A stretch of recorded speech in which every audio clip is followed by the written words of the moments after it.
آج آپ کو ایک اور پریس کانفرنس کے لیے ہم نے زحمت دی ہے. آپ تشریف لائے، آپ کا بے انتہا شکریہ. صحافی دوستوں، آپ کے علم میں یہ بات ہے کہ قائد تحریک الطاف بھائی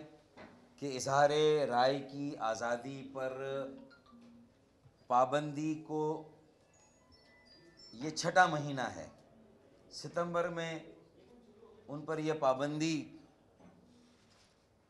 عائد کی گئی تھی اور 6 ماہ میں یہ فیصلہ نہیں ہو سکا لاہور ہائی کورٹ یا عدالت میں کہ بغیر مقدمے کے باقاعدہ چلے ہوئے یہ کیوں کر ممکن ہے کہ یہ پابندی اسی طرح قائم اور دائم رہے. اس سوال کا جواب ہر پاکستانی، میں سمجھتا ہوں کہ اس کے ذہن میں یہ سوال ہے. ہر سیاسی کارکن مضطرب ہے، بے چین ہے، اور یہ ایک بنیادی حق ہے. کوئی الزام ثابت نہ ہوا ہو، کسی الزام پہ ابھی باقاعدہ کوئی جرح نہ ہوئی ہو، ایک پٹیشن کو لے کر، ایک نجی پٹیشن کو لے کر پٹیشنر کی خواہش کے احترام میں ملک کی چوتھی بڑی سیاسی جماعت کے قائد کہ اظہار رائے کی آزادی پر پابندی لگا دی جائے، ان کی زبان بندی کی جائے، ان کی تصویر، تقریر اور بیان کا بلیک آؤٹ کیا جائے میڈیا پر. ہم پہلے بھی کہہ چکے ہیں کہ یہ پاکستان کی سیاسی اور عدالتی تاریخ میں غالباً پہلا واقعہ. اس سے پہلے کوئی اس کی مثال نہیں ملتی کہ کسی محبوب اور مقبول اور لوگوں کے دلوں میں رہنے والے قائد کے خلاف اس طرح کا کوئی اقدام ہوا ہو. ہم پہلے بھی یہ بات کہہ چکے ہیں کہ پاکستان کی اعلیٰ عدالتیں عموماً یہ تاریخ رہی ہے کہ اگر حکومت، انتظامیہ یا قانون نافذ کرنے والے کوئی ناانصافی کرے، کوئی امتیازی سلوک کرے، کسی پاکستانی شہری کا کوئی بنیادی حق غصب کرے، تو عدالتیں ریلیف دیتی ہیں. اگر حکومت اظہار رائے کی آزادی پر پابندی لگا دے، کوئی اور بنیادی حق کسی پاکستانی شہری کا سلب کرے، تو عموماً ایسے متاثرہ شہری عدالت میں جاتے ہیں اور عدالت سے ریلیف ملتا ہے. لیکن یہ پہلا واقعہ ہے کہ عدالت نے یہ بنیادی حق ہم سے لے لیا. اس بنیادی حق سے قائد تحریک الطاف بھائی کو ہی نہیں، ان کے کروڑوں چاہنے والوں کو، ان کے کروڑوں سننے والوں کو، ان کے کروڑوں ماننے والوں کو، ان کے فالوورز کو، انہیں محروم کیا ہے. قائد تحریک الطاف بھائی کے خطاب وہ میڈیا پر نہیں سن سکتے ہیں، پاکستانی الیکٹرانک میڈیا پر نہیں سن سکتے ہیں، پاکستان کے پرنٹ میڈیا میں ان کے بیان کو نہیں دیکھ سکتے ہیں، ان کی تصویر تک کو میڈیا میں نہیں دیکھ سکتے ہیں. یا الیکٹرانک ہو یا پرنٹ میڈیا ہو، اس میں نہ ان کی تصویر شائع ہو سکتی ہے، نہ ان کا بیان شائع ہو سکتا ہے، نہ ان کی تقریر نشر ہو سکتی ہے. تو یہ ہم یہ سمجھتے ہیں کہ ایک جمہوریت کے دور میں ایسا واقعہ ہو. بلا شبہ عدالتوں کا ہم احترام کرتے ہیں، عدالتوں کے فیصلوں کا ہم احترام کرتے ہیں، لیکن مبادہ یہ اس طرح کے فیصلے میں سمجھتا ہوں کہ عدالتوں سے بھی ہماری یہ اپیل رہی ہے. اور یہ بھی واضح رہے کہ اس معاملے میں جب ہم سپریم کورٹ گئے تھے تو سپریم کورٹ نے واضح طور پر یہ کہا تھا کہ اس طرح کا حکم امتناعی یا انٹرم آرڈر یہ 15 روز سے زیادہ جو قواعد اور ضوابط ہیں سپریم کورٹ اور ہائی کورٹ کے اعلیٰ عدالتوں کے، اس میں اس طرح کے حکم امتناعی 15 روز سے زیادہ قائم نہیں رہ سکتے۔ اور پھر لاہور ہائی کورٹ میں ہر پیشی پر زبانی طور پر پھر اس پابندی کے وقت میں اضافہ کر دیا جاتا ہے، اور یہ مسلسل گزشتہ کم و بیش 6 ماہ سے یہ قائد تحریک الطاف بھائی کا جو حق بیان ہے، حق تقریر ہے، یہ ایک سیاسی حق ہے، اور ہم ایک رجسٹرڈ پولیٹیکل پارٹی ہیں، اور قائد تحریک الطاف بھائی ہمارے آئین میں ہمارے آئینی سربراہ ہیں، ایم کیو ایم کے بانی اور قائد ہیں۔ تو یہ پاکستان کے وہ تمام جو آئین کے بنیادی حقوق سے متعلق شکیں ہیں، یہ گویا کہ ہمیں جو آئین نے ضمانت دی تھی ہمارے بنیادی حقوق کی، وہ لاہور ہائی کورٹ نے ہمیں محروم کر دیا ہمارے اس بنیادی حق سے۔ اور جس بیان کو یا تقریر کو جواز یا بنیاد بنا کر ایسا کیا گیا ہے، اس پر اب تک ہمارا موقف نہیں سنا گیا، نہ پابندی لگاتے وقت سنا گیا، نہ اب تک سنا گیا۔ ہاں، جنہوں نے پٹیشن دائر کی ہیں ان کا موقف سنا ہے، لیکن ابھی ہمیں سننا باقی ہے، اور اس میں اتنا وقت لگ رہا ہے۔ جہاں بنیادی حقوق کا معاملہ ہو اور معاملہ آئینی ہو جائے، مثال کے طور پر پچھلے ادوار میں جب کسی آئینی حکومت کو، جمہوری حکومت کو 58(2)(b) کے تحت فارغ کیا جاتا تھا اور آئین کے تحت پٹیشن ہوتی تھی، تو اس کی سماعت 15 روز میں یا 1 مہینے میں نپٹا دی جاتی تھی، اور فیصلہ ہو جاتا تھا کہ یہ حکومت آئینی طور پر صحیح برطرف ہوئی ہے یا آئینی طور پر غلط برطرف ہوئی ہے۔ تو یہ تو آئین کی انٹرپریٹیشن خود ہائی کورٹ نے کرتے ہوئے ایک پٹیشن کے تحت ہمیں اس بنیادی حق سے محروم کر دیا۔ تو ہم یہ سمجھتے ہیں کہ اس مقدمے کی سماعت جلد از جلد ہونی چاہیے، اور جب تک سماعت نہیں ہوتی اور سماعت مکمل ہوتی ہے، ہمارے بنیادی حق کو بحال کیا جائے۔ ہم یہ عدالت میں بھی جا کر عدالت سے یہ اپیل کریں گے، اور ہم سیاسی طور پر ایک سیاسی جماعت ہوتے ہوئے اس پریس کانفرنس میں بھی ہم یہ سمجھتے ہیں کہ یہ ہمارے ساتھ انصاف نہیں ہو رہا، ہمارے ساتھ یہ زیادتی ہو رہی ہے۔ الطاف بھائی کے ساتھ تو یہ ظلم ہو رہا ہے، لیکن ان کے لاکھوں کروڑوں چاہنے والوں اور سننے والوں کے ساتھ بھی یہ ظلم ہو رہا ہے، جو ان کی تصویر کو میڈیا پر دیکھنا چاہتے ہیں، ان کی تقریر کو میڈیا پر سننا چاہتے ہیں، پرنٹ میڈیا میں پڑھنا چاہتے ہیں، ان کے ساتھ یہ زیادتی ہو رہی ہے۔ تو میں سمجھتا ہوں کہ جب معاملہ اتنا آئینی ہو تو الزامات کسی نوعیت کے بھی ہوں، اشتعال انگیزی کے، نفرت ابھارنے کے، اشتعال دلانے کے، یہ سارے الزامات آئین کے تحت بننے والے جو قوانین ہے سب آرڈینیٹ لیجسلیشن میں، اس سے یہ سارے معاملات طے ہوتے ہیں۔ لیکن ہمارا حق تو بنیادی آئین میں ضمانت دی گئی تھی، وہ لے لیا، اور ہائی کورٹ نے لے لیا، اور یہ پہلی بار ایسا ہوا۔ تو ہم یہ سمجھتے ہیں، اور وہ بھی پنجاب کی ہائی کورٹ نے یا لاہور ہائی کورٹ نے اگر ایسا کیا ہے، تو پھر اس کے سیاسی ریپرکشنز جو ہیں وہ لازمی ہیں۔ اس طرح کے بنیادی حق سے محروم کیے جانے کے، اور وہ بھی ایک اعلیٰ عدالت کے ہاتھوں اگر ہم محروم ہوں، تو پھر اس کے سندھ میں جو ہماری فالوئنگ ہے، کراچی میں، حیدرآباد میں، میر پور خاص، نواب شاہ میں ہماری فالوئنگ ہے، اس پر یہ تاثر قائم ہونا، اس کے ذہن پر یہ امپریشن آنا لازمی ہے کہ یہ پنجاب ہائی کورٹ نے فیصلہ دیا ہے، سندھ ہائی کورٹ میں کیوں نہیں ایسی اطلاع کیوں نہیں ہوا، اور ہمارے لیے مشکل ہوا کہ ہم لاہور جاتے ہیں ہر تاریخ پر۔ تو یہ ساری باتیں بھی اس وقت پاکستانی قوم کو ایک قوم بننے میں جو رکاوٹیں ہیں، پہلے سے جو پاکستان کی مختلف اکائیوں کا احساس محرومی ہے، اس پس منظر کا بھی ایسے فیصلے کے وقت ذہن میں رکھنا بہت ضروری ہے. لوگوں کے احساس محرومی کو دور کرنے کے لیے انصاف کے تقاضے پورے ہونا، انصاف کرنا. ہم تو پہلے ہی اس بات کا رونا رو رہے ہیں کہ ہم پاکستان کے سیاسی اور انتظامی معاملات میں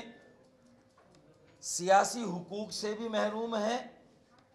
معاشی حقوق سے بھی محروم ہیں، اور سماجی حقوق سے بھی محروم ہیں، پھر انتظامی حقوق سے بھی محروم ہیں. اب انصاف کے تقاضے پورے نہیں ہو رہے تو جو عدل و انصاف کا بنیادی حق ہے جو ہمارا، ہم اس سے بھی محروم ہو رہے ہیں. اور یہ جو بنیادی حق ہے سیاسی جلسوں کا، ان جلسوں میں تقاریر کا اور رابطوں کا اور میڈیا پر اس کی تشہیر کا، ہم اس حق سے بھی محروم ہو رہے ہیں. تو ہمارا احساس محرومی بہت تیزی کے ساتھ احساس بیگانگی میں تبدیل ہو رہا ہے. جہاں لوگوں میں ایک بے چینی اور اضطراب ہے، اس کو جہاں وفاقی حکومت کو سمجھنا ضروری ہے، پاکستان کے مقتدر اداروں کو سمجھنا ضروری ہے، جہاں پاکستان کے قانون نافذ کرنے والے اداروں کو سمجھنا ضروری ہے، وہیں پاکستان کی عدالتوں کو بھی یہ سمجھنا ہے. پاکستان کی اعلیٰ عدالتوں کی اچھی روایتیں ہیں. انہوں نے ان طبقوں کو دیکھیں، یہ حمود الرحمان کمیشن تھا جب مشرقی پاکستان علیحدہ ہوا تو ایک جج تھے حمود الرحمان، ان کا کمیشن بنا، وہ ایک منصف تھے اور انہوں نے 30 سال بعد ان کی رپورٹ کو شائع کیا گیا. لیکن یہ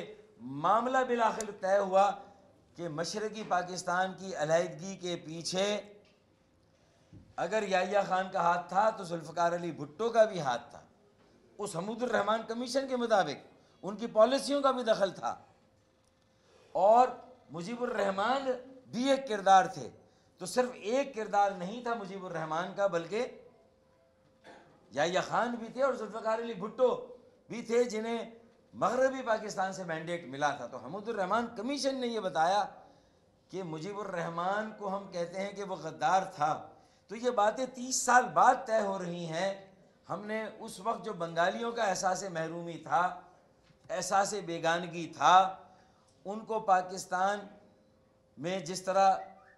سیاسی طور پر محروم کیا گیا، اقتصادی طور پر محروم کیا گیا، سماجی طور پر، اور آج پاکستان کے مختلف علاقوں میں، چاہے وہ جنوبی پنجاب کا علاقہ ہو، ہزارہ کا علاقہ ہو،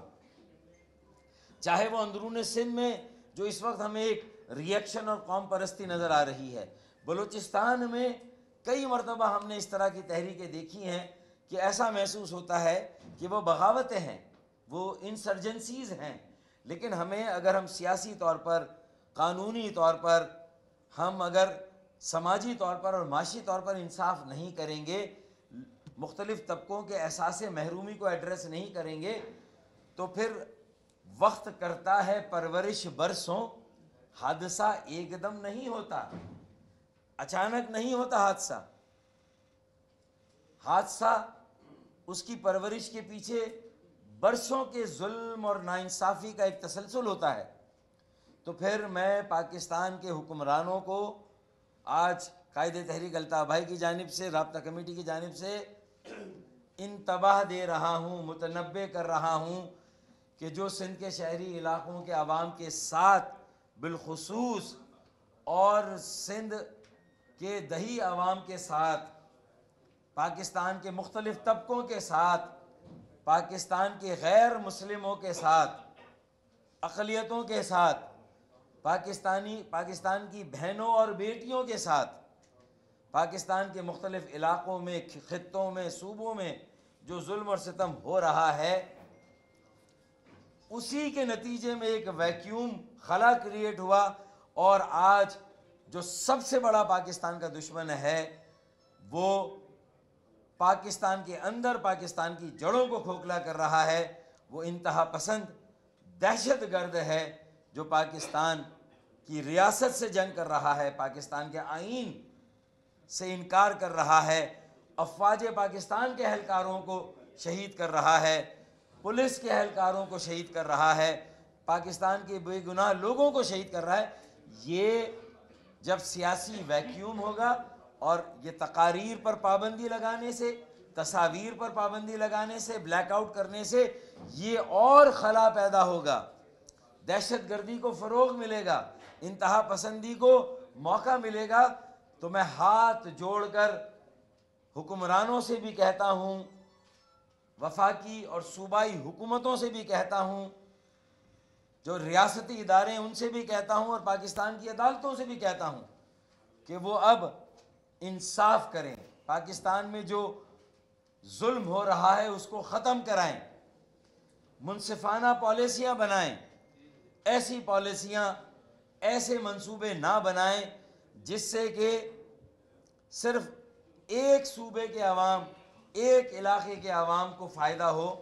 اور باقی پورے ملک میں احساس محرومی، احساس بیگانگی پیدا ہو. یہ ساری باتیں بہت اہم ہیں، اور اس وقت ملک لٹیروں کے ہاتھوں میں ہے یا دہشت گردوں کے ہاتھوں میں ہے، اور جمہوریت کی آڑ میں پاکستان میں آمریت قائم کی جا رہی ہے. مخصوص افراد کا ملک کے وسائل پر اور اختیار پر قبضہ کرایا جا رہا ہے. اور شاید الطاف بھائی کی تقاریر اور تصاویر پر یہ پابندی بھی اسی لیے ہے کہ جو سب سے زیادہ گرج کر بولتا ہے، جو سب سے زیادہ سچ اور حق بات کو منظر عام پر لاتا ہے، اور سب سے زیادہ پاکستان کے دشمنوں کو، تحریک طالبان پاکستان کو، بر صغیر القاعدہ کو، لشکر جھنگوی کو، اور اب داعش کو جو بے نقاب کر رہا ہے، جو پاکستان رحم و کرم پر ہے دہشت گردوں کے یا لٹیروں کے. پاکستان کے عوام کس کی طرف آج دیکھیں، کون ان کا نجات دہندہ ہوگا؟ تو میں سمجھتا ہوں کہ یہ عوام بھی سمجھ رہے ہیں کہ الطاف بھائی کی تصویروں اور تقریروں پر کیوں پابندی لگائی گئی ہے، تاکہ جس قائد کے پاس پاکستان کے مسائل کا حل ہے، انتہا پسندی اور دہشت گردی کے خاتمے کا نیشنل ایکشن پلان پر اس کی روح کے مطابق عمل درآمد کے لیے سب سے زیادہ آواز اٹھائی تو ایم کیو ایم نے اٹھائی. تو ہم یہ سمجھتے ہیں کہ اب ہم عدالت میں بھی ہے اور وہاں پر صرف تاریخوں پر تاریخیں پڑھ رہی ہیں، کوئی فیصلہ نہیں ہو رہا. اور تاریخوں پر جب تاریخیں پڑھ رہی ہیں تو ان کی زبان بندی کے دورانیے میں بھی اضافہ ہو رہا ہے. اور 6 ماہ تک ایک پاکستانی شہری، ایک قائد کو میڈیا پر آنے سے روکا جائے، اس کی تقاریر کی نشر ہونے پر پابندی ہو، اس کی تصاویر کی اشاعت پر پابندی ہو، تو میں سمجھتا ہوں کہ یہ ایک بہت بڑا ظلم ہے اور ناانصافی ہے. تو ہم نے اپنی بات یہاں پر بھی رکھی ہے، میڈیا میں بھی ہم نے احتجاجی ریلیاں بھی نکالی ہیں اور ان میں بھی ہم نے یہ احتجاج کیا ہے. ہماری پھر بھی یہ کوشش ہے کہ ہم اس حد تک نہ جائیں کہ جہاں ہم توہین عدالت کے مرتکب ہو جائیں. ہم نے آج بھی عدالت کا احترام کیا ہے، اور مجھے امید ہے کہ عدالت بھی ہمارے اس پیغام کو، ترجمانی ہم یہاں کر رہے ہیں، جو ہمارا ابھی تازہ مینڈیٹ ہے بلدیاتی انتخابات میں، اس کی ترجمانی اور نمائندگی کر کے ہم یہ بات کر رہے ہیں کہ قائد تحریک الطاف بھائی کا جو بنیادی حق اور کروڑوں عوام کا بنیادی حق سننے کا، الطاف بھائی کے بولنے کا، آرٹیکل 19 کے تحت اس پابندی کو فی الفور اٹھایا جائے، اسے ختم کیا جائے. الطاف بھائی اور لوگوں کے درمیان یہ جو مصنوعی دیوار کھڑی کی گئی ہے، اس دیوار کو گرایا جائے، اور آئین اور قانون میں یہ ہمارا حق ہے. اور جہاں الطاف بھائی نے یہ محسوس کیا ہے کہ انہوں نے جذبات میں آ کر کوئی بات کی ہے، تو انہوں نے یہ بھی عہد کیا ہے کہ آئندہ وہ زیادہ احتیاط کریں گے کہ کوئی ایسی بات نہ ہو جس کے نتیجے میں بلا وجہ کسی کو اس طرح کی مہم جوئی کا موقع ملے اور ہمارے خلاف ملک دشمنی کے الزامات بھی آئیں، ملک کے ریاستی اداروں کی دشمنی کے الزامات بھی آئیں، تو میرے خیال میں انہیں اپنی سیاست چمکانے کا موقع ملتا ہے۔ تو الطاف بھائی نے بھی یہ کہا ہے کہ میں احتیاط کرتا ہوں اور احتیاط کروں گا۔ اب اس کے باوجود بھی جو صورتحال ہے، ہم یہ سمجھتے ہیں کہ ہمارا احتجاج کا بھی ایک سلسلہ جاری ہے، اور ہم نے اب ایک اپنے احتجاج کو آگے لے جانے کا پروگرام بنایا ہے، اور جس طرح لندن میں رابطہ کمیٹی کے ساتھیوں نے یہ فیصلہ کیا اور 10 ڈاؤننگ اسٹریٹ پر ڈیوڈ کیمرون وزیر اعظم برطانیہ کے 10 ڈاؤننگ ان کی رہائش گاہ کے سامنے وہاں ہڑتال کی، بھوک ہڑتال کی، علامتی بھوک ہڑتال کی، تو آج ہم نے بھی آپ کو زحمت دی ہے۔ یہ ساری تمہید میں نے اسی لیے باندھی کہ اب ہمارے پاس بھی، ہم نہیں سمجھتے اس کے علاوہ کوئی چارہ ہے کہ ہم اپنے احتجاج کو اگلے سٹیج میں لے جائیں۔ احتجاجی ریلیوں کے بعد اب بھوک ہڑتال کا ایک سلسلہ ہم قائم کر رہے ہیں۔ 4 روز اس کے لیے ہم بھوک ہڑتال کریں گے۔ کل سے اس بھوک ہڑتال کا ہم آغاز کر رہے ہیں،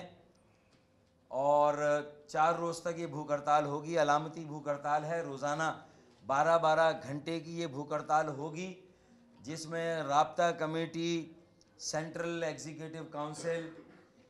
اور تنظیم کے دیگر شعبوں کے ذمہ دار ہمارے ساتھی، اور جو ہماری علاقائی تنظیم ہے اس کے ذمہ دار ساتھی اور کارکنان، وکلاء، انجینئر فورم کے ہمارے انجینئر ساتھی، لائر فورم کے لیگل ایڈ کمیٹی کے ساتھی، میڈیکل ایڈ کمیٹی کے ساتھی، اے پی ایم ایس او کے طالب علم، اور زندگی کے مختلف شعبوں سے تعلق رکھنے والے لوگ بھی اس میں، ایم پی اے، ایم این اے، سینیٹرز بھی اس میں روزانہ جو ہے وہ ٹرن بائی ٹرن، باری باری۔ تو کل سے ہم اس کا آغاز کر رہے ہیں۔ کل 19 فروری ہے، تو 19 فروری، 20 فروری، 21 فروری اور 22 فروری، یہ 4 روز کے لیے ہمارا یہ بھوک ہڑتال کا پروگرام ہے۔ صبح 11 بجے سے لے کر رات 11 بجے تک ہم بھوک ہڑتال پر ہوں گے، اور ہم نے اس سلسلے میں انتظامیہ سے اجازت لی ہے، اور پریس کلب ہمارا وینیو ہے، پریس کلب کے باہر ہم ایک احتجاج کے ساتھ انشاءاللہ کل آپ سے ملاقات کریں گے، اور ہمیں امید ہے، یقین ہے کہ ہم پریس کو بھی انگیج کریں گے، میڈیا کو بھی انگیج کریں گے، اور میڈیا بھی ہمارے اس احتجاج کو پاکستان کے کونے کونے تک پہنچائے گا، اور یہ احتجاج بھی ہمارا بنیادی سیاسی حق ہے۔ بادی النظر میں ہم ہائی کورٹ کے اس فیصلے کے خلاف ہم کر رہے ہیں، لیکن بسد احترام کر رہے ہیں۔ ہماری رائے یہ ہے کہ ہمیں جو مینڈیٹ ملا ہے، ہم آئین اور قانون کو ہم بھی جانتے ہیں کہ عدالتیں ریلیف دیتی ہیں، عدالتیں بنیادی حقوق سے کسی شہری کو، کسی قائد کو محروم نہیں کرتی، کسی سیاسی کارکن کو محروم نہیں کرتی۔ ہم تو خود کورٹ میں جا رہے تھے جب سیکشن 27 کے تحت ریگولیٹ کرنے کی بات آئی تھی، اور ڈیلے، تاخیر سے الطاف بھائی اور کسی اور کی تقریر کو نشر کرنے کا حکم ہوا تھا، ہم تو اس کے خلاف ریلیف لینے کے لیے کورٹوں میں جانے کی تیاری کر رہے تھے۔ ہم نمازیں بخشوانے کی بات کر رہے تھے، وہاں روزے ہمارے گلے پڑ گئے۔ تو یہ کورٹ کا کام نہیں ہے، کم از کم ہم یہ سمجھتے ہیں۔ اور اگلی تاریخ پر میں سمجھتا ہوں اگر ہمارے وکلاء نے ہمیں یہ موقع دیا، تو یہ آج جو میں نے آپ کے ذریعے سے عوام تک یہ بات پہنچائی ہے، لاہور عدالت کے ججوں تک یہ بات پہنچائی ہے، انشاءاللہ ہم وہاں جا کر بھی یہ سٹینڈ لیں گے، اور ہم وہاں جا کر بھی یہ عدالت کے سامنے بھی یہ بات کریں گے کہ عدالتیں ریلیف دیتی ہیں، عدالتیں بنیادی حقوق سے محروم نہیں کرتی۔ میں یہ والی باتیں ہم وہاں پر بھی کریں گے۔ تو یہ 4 روز کا پروگرام ہے، 19، 20، 21، 22، 4 روز، اور اس کے لیے آپ سب کو دعوت ہے، اور میڈیا ہاؤسز سے بھی گزارش ہے کہ وہ ہماری کوریج کرے گا، یا کم از کم ہمارے احتجاج کو لوگوں تک پہنچائے گا۔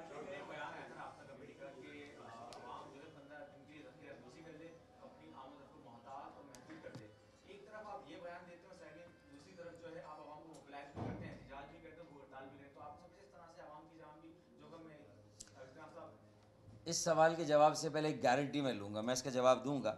لیکن پھر ایسا نہ ہو صرف یہی والا جواب چلے اور باقی کوئی چیز میڈیا پر نہ چلے. اس کی گارنٹی دیں تو میں اس کا جواب بھی دے دیتا ہوں. ہاں یہ علیحدہ سے چلائیں وہ ڈبے میں, لیکن جو پریس کانفرنس ہے اسے بڑے ڈبے میں چلائیں. چھوٹے ڈبے میں اس کو چلائیں, بڑے ڈبے میں آپ اس کو چلائیں. ہیں ہاں دیکھیں اس کا مختصر جواب یہ ہے, ہم نے اپنی پریس کانفرنس میں بھی بات کی کہ ملک اس وقت لٹیروں کے رحم و کرم پر ہے, ملک اس وقت دہشت گردوں کے رحم و کرم پر ہے, اور ملک کے لٹیرے اس وقت اقتدار میں ہیں. فیصلے اور پالیسیاں وہ بنا رہے ہیں, اور جس طرح کی پالیسیاں اور فیصلے وہ کر رہے ہیں وہ 20 کروڑ عوام کی تقدیر سے کھیل رہے ہیں. آئے دن ان کے بنیادی حقوق کو غصب کر رہے ہیں. میں اس کی مثالوں میں نہیں جانا چاہتا کہ اگر 80 ارب روپے کی اسلام آباد اور پنڈی کے درمیان میٹرو بس سروس کا نظام بن سکتا ہے تو 10 ارب روپے تھر کے غریبوں کے مستقل علاج کے لیے وہاں ایک ہسپتال بن سکتا ہے, مستقل دوائیوں کا انتظام بھی ہو سکتا ہے. یہ 10 خوراک کا مستقل انتظام ہو سکتا ہے. آئندہ 10 ارب روپے میں ہسپتال بھی بن جائے گا, اچھے ڈاکٹرز بھی آ جائیں گے, پیرامیڈیکل اسٹاف بھی آ جائے گا. تو 10 ارب سے ہم 3 سال کے لیے تھر کے فاقہ زدہ, قحط زدہ, دوائیوں سے محروم, علاج سے محروم, ڈاکٹروں سے محروم عوام, یہ ناانصافی ہے, ڈسپیرٹی ہے. تھر کے عوام کے احساس محرومی کا اندازہ لگائیں. الطاف بھائی نے حکمرانوں کی جو لٹیرے ہیں ان کی بے حسی کو, ان کی لا تعلقی کو, ان کی مجرمانہ غفلت کو ایکسپوز کیا ہے. اور پیٹرول کی قیمتوں کا فائدہ پہنچنا چاہیے پاکستان کے عوام کو, جو پوری دنیا نے فائدہ اٹھا کر اپنے عوام کو ترقی کے عمل میں شامل کیا.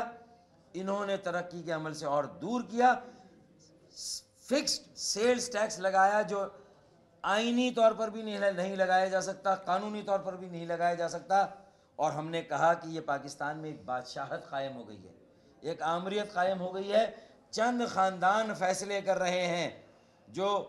حکومت میں ہیں وہ اپنی کابینہ کو بھی ایسے فیصلوں میں شامل نہیں کرتے, ای سی سی کو بھی ایسے فیصلوں میں شامل نہیں کرتے. اور دوسری جانب کہتے ہیں کہ ہم نے 1 سال کے کاؤنٹر ٹیررزم میں دہشت گردی کے خلاف بڑی کامیابیاں حاصل کی, تو پھر باچا خان یونیورسٹی پر حملہ کیوں ہوا؟ اور باچا خان یونیورسٹی کے بعد اب خود ایجنسیاں کہہ رہی ہیں کہ باقی یونیورسٹیوں پر بھی, جامعات پر بھی حملے کا خطرہ ہے. پہلے رینجرز صرف کراچی یونیورسٹی میں تھی,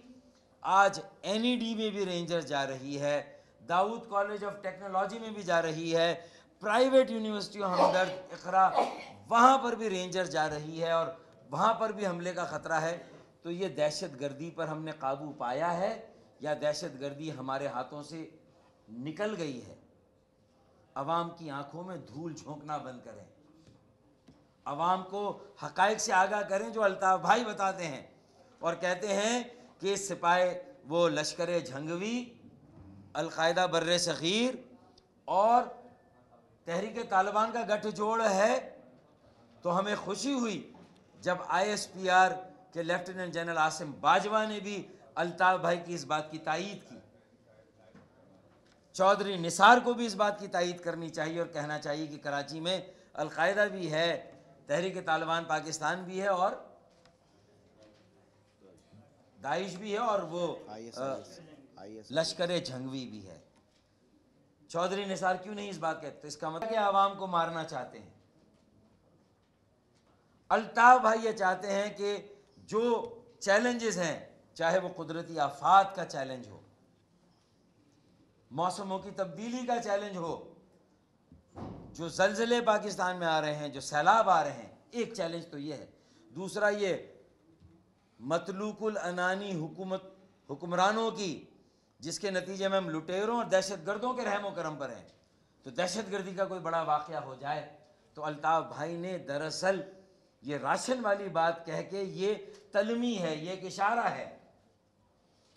کہ یا تو ایسی بڑی تحریک چلائی جائے اور ایسے حکمرانوں سے نجات حاصل کی جائے, نمبر 1, یا پھر آنکھیں کھلی رکھ کر حالات پر نظر رکھ کے، کیونکہ جو وزراء کہہ رہے ہیں وہ جھوٹ بول رہے ہیں، تو عوام حالات پر نظر رکھیں۔ ایم کیو ایم کے کارکنان بھی تیار ہیں کسی بھی ایسی صورتحال کا مقابلہ کرنے کے لیے جو اچانک ہمارے سروں پر آ جائے۔ اللہ نہ کرے کسی تعلیمی ادارے میں پھر اٹیک ہو جائے، اللہ نہ کرے کسی کمرشل علاقے میں کوئی اٹیک ہو جائے، تو الطاف بھائی نے یہ بتایا ہے کہ تیاری کریں ان حالات سے مقابلہ کرنے کی، کیونکہ نہ وزیر اعظم انہیں بتائیں گے نہ وزیر داخلہ بتائیں گے۔ آئی ایس پی آر نے بتایا ہے کہ کراچی میں القاعدہ بھی ہے، لشکر جھنگوی بھی ہے، تحریک طالبان پاکستان بھی ہے، اور تینوں کا گٹھ جوڑ ہے۔ اور الطاف بھائی کئی سالوں سے یہ بات کہہ رہے ہیں، اور ان کی بات پر مہر ثبت کی آئی ایس پی آر نے۔ ہمیں خوشی ہوئی، ہمیں اطمینان ہوا کہ کوئی ایک ادارہ تو ہے پاکستان کا، افواج پاکستان کا، جو کم از کم عوام کو ان حقائق سے آگاہ کر رہا ہے۔ تو ہم بھی یہ فرض پورا کر رہے ہیں، الطاف بھائی نے بھی یہی بات کی ہے۔ میرے خیال میں ہماری بات کا یہ، الطاف بھائی کی اس بات کا یہی جواب ہے۔ فاروق بھائی یہ بتائیے گا، آپ احتجاج کر رہے ہیں الطاف بھائی کی جو تقاریر ہیں ان پہ پابندیوں کے خلاف، اور ایک احتجاج اور بھی آپ کی جانب سے ہو رہا ہے، پیپلز پارٹی جو ہے وہ شہری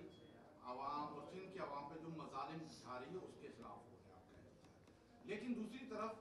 اسی پیپلز پارٹی کے وفود سے ملاقاتیں بھی ہو رہی ہیں، ورکنگ ریلیشن شپ کی باتیں بھی سامنے آ رہی ہیں، تو عوام یہ نہیں پوچھیں گے آپ سے کہ یہ دو عملی کیوں ہیں؟ ان لٹیروں سے پھر آپ ایک طرف لٹیرا کہہ رہے ہیں اور دوسری طرف ورکنگ ریلیشن شپ کی بات کر رہے ہیں۔ حضرت موسیٰ کی پرورش بھی فرعون کے محل میں ہوئی تھی، اور پھر ایک وقت آیا تھا کہ ان کے درمیان بھی ڈائیلاگ ہوا تھا اور مکالمہ ہوا تھا۔ تو اگر آپ کے سروں پر لٹیرے مسلط ہیں تو وہ بھی اسی کھوکھلے جمہوری نظام کی پیداوار ہے۔ اب عوام نے ووٹ دیے نہیں دیے، لیکن ڈبوں سے جن جماعتوں کے ووٹ نکلے، اگر وہ کرپشن کر رہی ہیں تو ہم ان کو ایکسپوز تو کر سکتے ہیں، لیکن آنکھیں تو بند نہیں کر سکتے کہ بھائی ہم یہ کہہ دیں کہ، تو میں نے تو کسی جماعت کا نام ہی نہیں لیا، ہم نے تو کہا لٹیرے ملک پر حکومت کر رہے ہیں، لٹیرے، ان کی سب کی ایک ہی ڈیفینیشن دے دی، اور باقی ہم نے دے دی ان کا قبضہ ہے ملک پر۔ اب عوام یہ دیکھیں کہ یہ جو الیکٹورل ریفارمز بھی ہو رہے ہیں، کیا ایسے ہوں گے کہ اس سے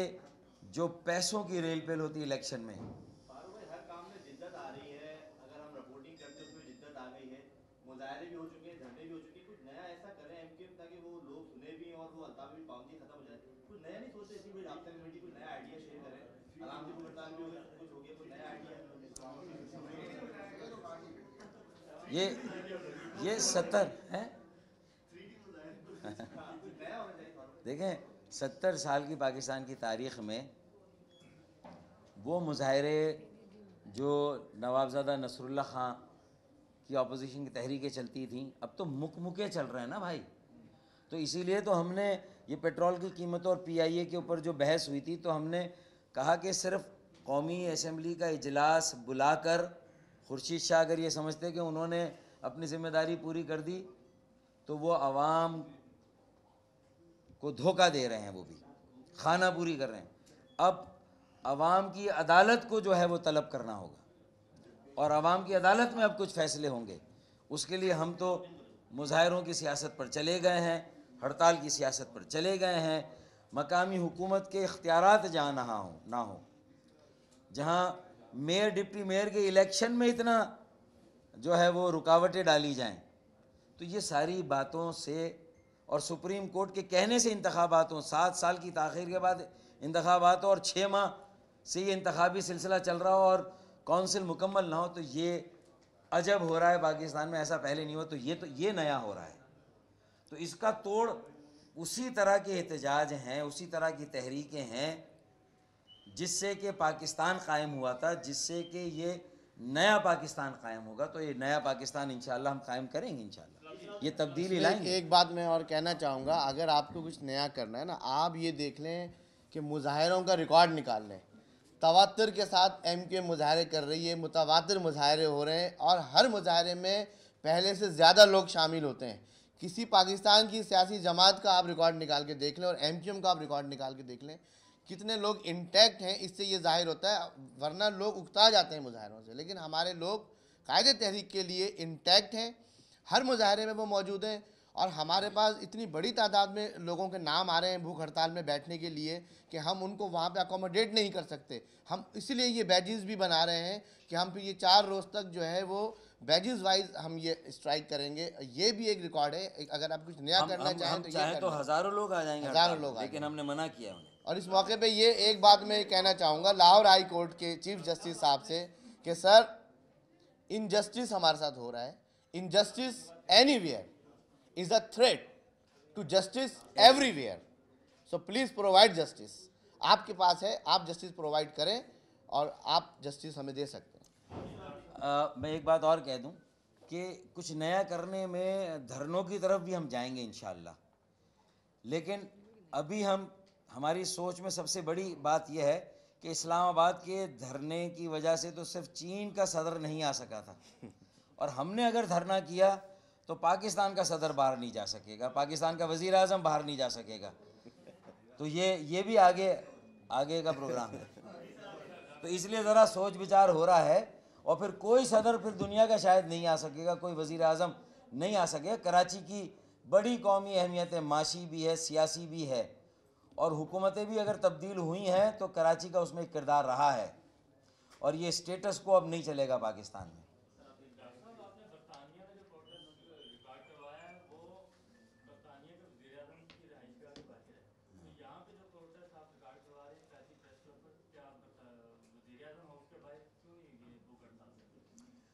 وہ تو اسلام آباد میں اگر کبھی پروگرام ہوگا تو پھر دیکھیں گے انشاءاللہ، وہاں تک بھی جائیں گے.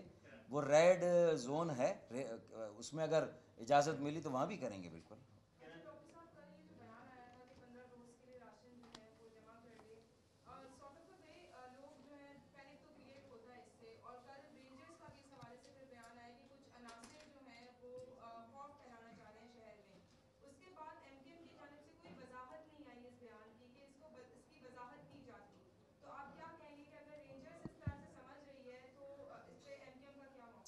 میں سمجھتا ہوں کہ سیاسی جماعتوں کو اپنا فرض پورا کرنا چاہیے، اور الطاف بھائی نے ملک کے حالات اور سیاسی بے یقینی کو دیکھ کر، لوگوں کی بے چینی اور اضطراب کو دیکھ کر، ان کی نفس پر ہاتھ رکھ کر ایک بیماری کو تشخیص کیا ہے کہ یہ لاوا جو زمین کے اندر پک رہا ہے یہ کسی وقت بھی پھٹ سکتا ہے. تو الطاف بھائی نے اپنا فرض پورا کیا. صرف راشن والی بات سے لوگوں نے پینک پھیلا دیا. میں آج وضاحت کرتا ہوں کہ اس میں کسی کو جو ہے وہ اس طرح پریشان ہونے کی ضرورت نہیں ہے. یہ سمجھنے کی بات ہے کہ حکومت ہوش کے ناخن لے، نوشتہ دیوار پڑھے. تو میں سمجھتا ہوں کہ اگر رینجرز کی طرف سے یہ بیان آیا اور گویا کہ اس بیان سے ان کی ذمہ داری پوری ہو گئی تو یہ انہوں نے اپنا فرض پورا کیا. لیکن الطاف بھائی نے جو کہا ہے اس پیغام کہ جو اس کے پیچھے ان کے بیان میں جو پیغام ہے، جو مقصد بتانے کا، اس کو میں سمجھتا ہوں کہ رینجرز کو بھی سنجیدگی سے لینا چاہیے. یہ راشن والی بات کو ہٹا دیں. اور ہم نہیں سمجھتے کہ ہمارے لیے رینجرز نے بیان دیا، ہم نہیں سمجھتے اس سے کوئی انتشار پھیلے گا. لوگوں سے ہم نے کہا ہے کہ وہ ذہنی طور پر تیار رہیں.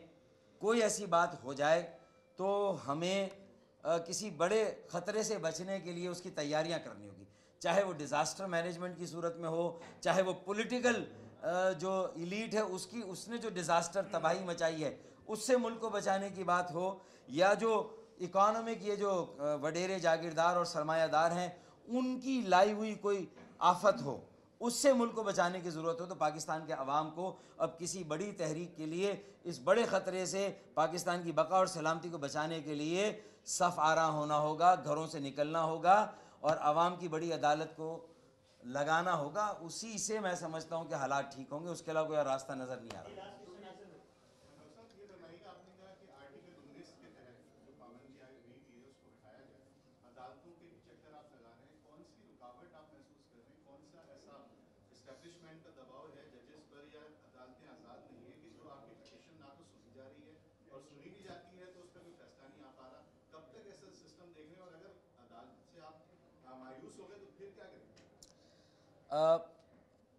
میرے خیال میں آپ کے اس سوال پر میری بھی زبان بندی ہو جاتی ہے نا، میں بھی کچھ کہنے سے قاصر ہوں. میں یہ سمجھتا ہوں کہ